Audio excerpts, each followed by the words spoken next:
Guys, thank you for tuning in once again. This is Batopitola, and I just quickly wanted to talk about something that I find very interesting, something that has continually presented itself in my mediation matters. For people who may be watching this live for the first time, I've been a mediator for 3 years, full time mediator at a government facility. So, this um, observation is coming from that experience, and it did not occur to me until now that I have actually experienced this in different ways. And so today we want to talk about secret collateralization. We want to talk about secret collateralization and what it means for you, or what it could mean for you. So what do I mean by that? I don't know if it's a concept, but I've just termed it such. What I mean is that giving your property as collateral for a loan, secretly, or maybe in not such a in a clandestine way or manner, or a very private manner. What are the attendant ills? That's what I want to talk about in this live session. It's going to be a short session, and I hope that someone can take something away from it that's practical and that they can apply to themselves. So I recall that so far this year, yes, I think that other case too was this year. So in the last 1 year, I believe, I've done, I've had about 4 different matters that had to do with collateralization. 4 different matters, but we were able to mediate about 3 of them. One ended in an impasse, we couldn't reach a resolution. The other one was easily resolved, and the third one is ongoing. I just started it last week, Tuesday. So we don't know how it's going to go in the next year because it involves court cases, AMCON, and so on and so forth. But not to bore you with details, let me explain what I'm trying to get to in this video. I have observed from this mediation matters that there are people, especially men, heads of families, who have properties, who own properties. The family knows that our father owns this, or this twin duplex, this semi-detached, this terrace house, this 4 acres of land is in our family. It's our family property. It's our father's property. And of course, children and spouses would hope to or expect that it will devolve onto them after the demise of the Ulurebi, the father or the husband. Now, what I have observed is that these men would give out the title documents to this property in exchange for a loan, or to a third party in exchange for a loan, or to a friend. Those are 3 different instances. I said we've had 4 cases and I've done 3. So those are 3 different instances. The first one to maybe not a friend or an acquaintance for a loan. The second was to a total stranger. The third was to, a friend as well. So this is how it plays out. A wants to borrow a loan. A needs money. In fact, the first one I did, I just remembered that the amount, the figure that was borrowed, it was borrowed in the 90s. So it was a very ridiculous amount going by today's economy. And the man put down his building. I think it's a what do we call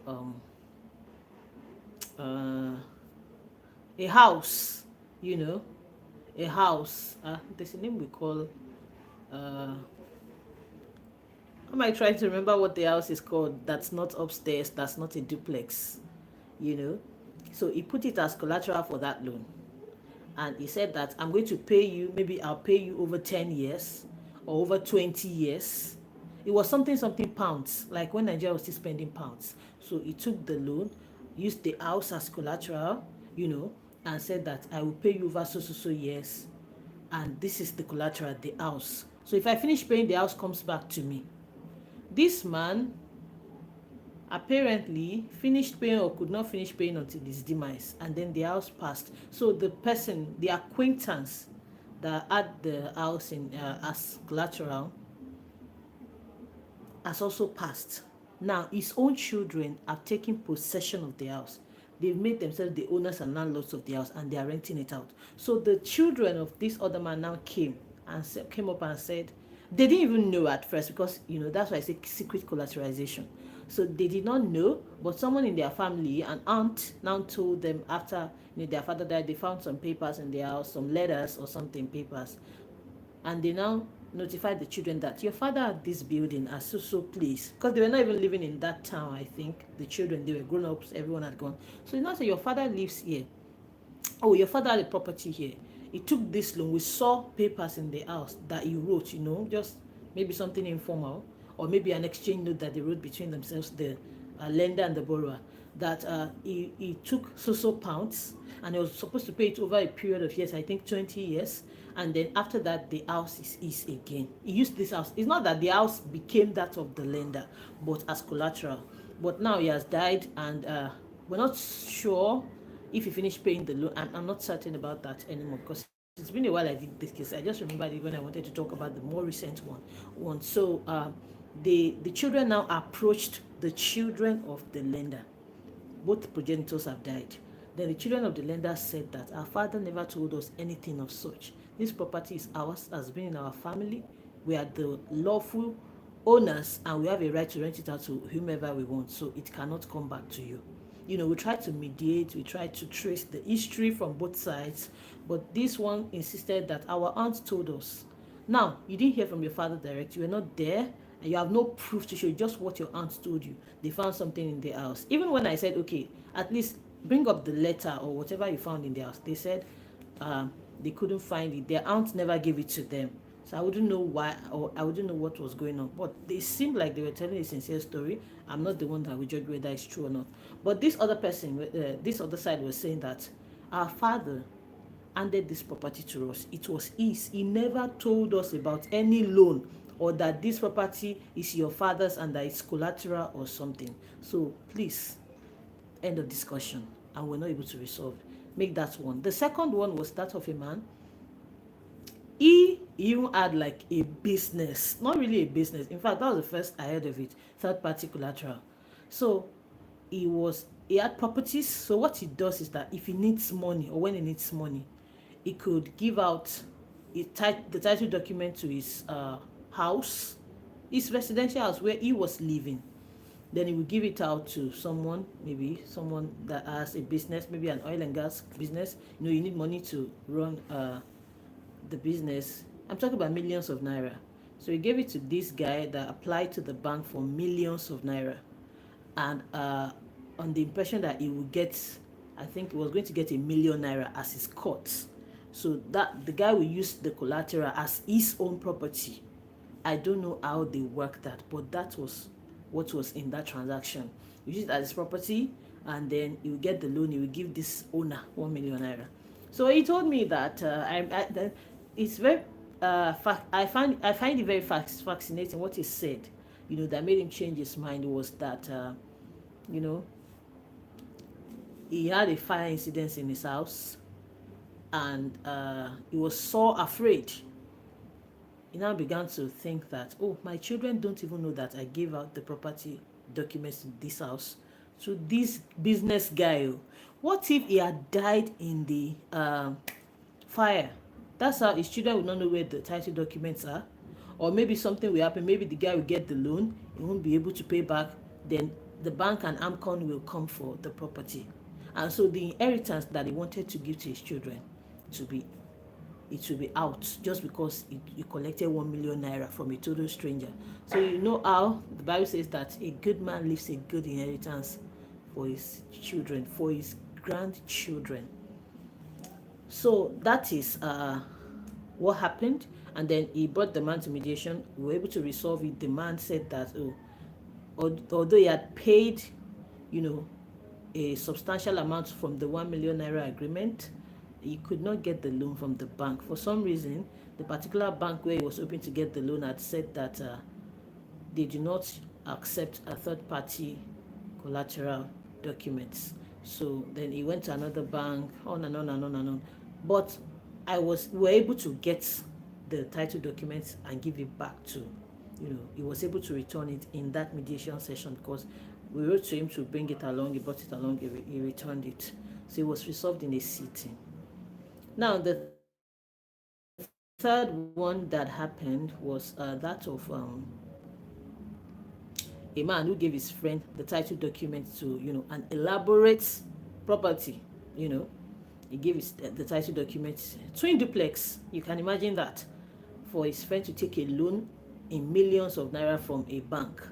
So he didn't tell anybody, not his wife, not his kids. Now he's old and frail, his kids are all old, and settled. And then for some reason, they found out, and then they now came to mediation to say, please help us invite our father's friend, help us invite the bank, what's up with these title documents, we need it back. So apparently, the borrower had a problem with the lender, the bank, and AMCON was involved, and it was tied up such that if care is not taken or was not taken at the time, it was possible that those twin duplexes, duplexes, were going to be sold off. And that's how these children, who probably just know that our father has a set of duplex somewhere, we just realized that there's a new owner. Or maybe they will go one day after their father's demise, God forbid that he die now, and they will say that this property is ours. We bought it at an AMCON auction, I remember we had a court case like that, a criminal matter, civil matter, both running concurrently, where, someone had given out his title documents to a bank, and then he died indebted, and then AMCON came. Did he die? He was indebted. He couldn't pay back even while he was alive. AMCON came for the bank sold. Banks, they sell their debts to AMCON. AMCON will now purchase the debtor, and then he couldn't pay. AMCON now sold the property to another person entirely, and then the man's wife started going at this new owner who settled in the property, probably even got a tenant in one of the apartments they had settled in. These people were not even, they were not even based in Nigeria as such. They were living their lives in the property, and then the man's wife now started going at them that this is my husband's property. The man died. This is my husband's property. It's been in our family. I was there when we were building this house together, when we were doing this, when we were doing that. Those ones said that we made this house uncompleted. We completed it, we settled it, we bought it lawfully from AMCON. What are you talking about?